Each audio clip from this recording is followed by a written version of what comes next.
Hello my dear green fingers! Today magluluto tayo ng baked boneless bangus. Itong dalawang bangus ang ibibake natin.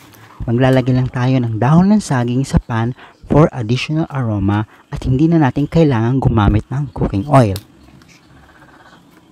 Then magmimix lang tayo ng garlic, onion, ginger, and tomatoes sa isang bowl.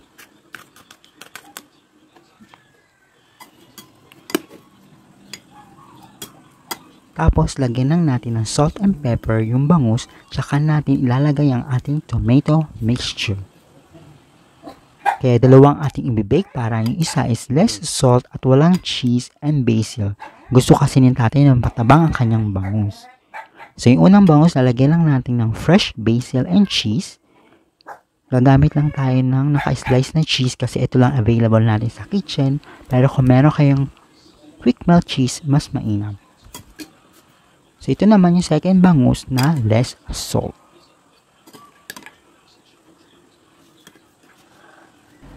Bake na po natin sa oven ang ating boneless bangus ng 40 minutes at 180 degrees Celsius. So, ito na po ang ating baked boneless bangus. Moist pa din sila at ito yung prefer natin. Hindi kasi masarap kapag na-overbake at sobrang tuyot na sila.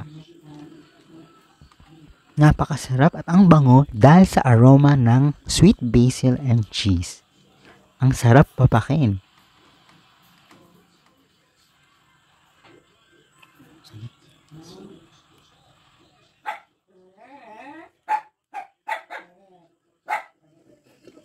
Then ito naman yung walang basil at saltless, okay na okay pa din.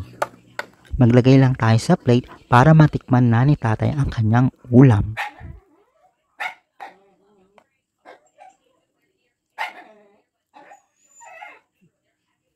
Mukhang nagustuhan din naman niya dahil nasimot sarap naman niya ang ulam niya for today.